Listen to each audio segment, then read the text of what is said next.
The expedition departure window is going to be here in only 12 days, and I want you to be prepared for it as much as you can be.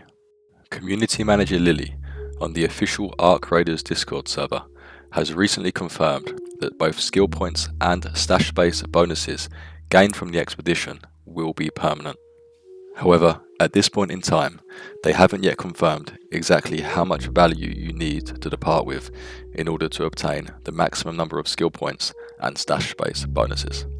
They have, however, stated that the value used to determine the amount of skill points that will be received will be a combination between your currency value in coins and the value of the items in your stash.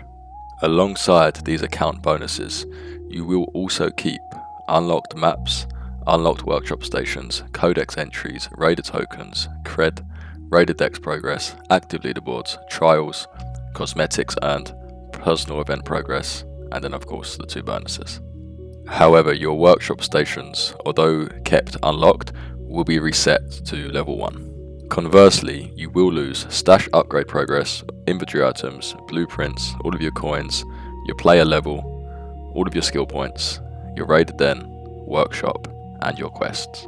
In order to stabilize this trade-off, your next raider will have increased XP gain, extra scrapping materials, and increased weapon repairs, but at this point, it doesn't seem that these will be permanent or stacking between expedition cycles, unlike the skill point and stash space bonuses. So essentially, you will be restarting the game with only a few things kept and a couple of bonuses, plus of course, the game knowledge that you have gained throughout your first cycle. Personally, I am quite excited to send my raider on his expedition in light of these recent announcements. The permanency and stacking potential with skill points is a huge selling point for me, as I'm not quite sure my skill tree is the most optimal at the moment, and now I can reset entirely with extra points at my disposal, which will allow me to have security breach, as well as insane mobility in the next cycle. Also, not to mention, the additional stash space is hopefully going to be a lifesaver. It isn't yet clear exactly how much additional stash space is up for grabs, but if I had to guess, I would imagine it would be anywhere from between 20 to 60 extra slots. The maximum storage has been a real pain for me, as I've had to sell or recycle countless amounts of weapons and crafting materials that I would have otherwise ideally liked to have hoarded.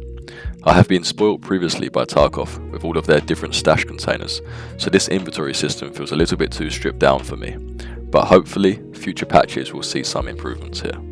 The most painful loss will most certainly be the blueprints.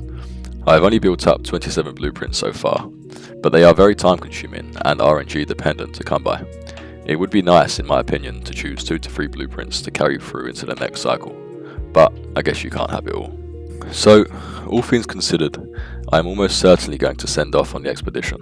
I am max level, I have completed all of the quests and the raider deck, and I have fully maxed out my hideout. For me, having objectives to chase, levels to reach, and materials to farm is a key element of my motivation to play.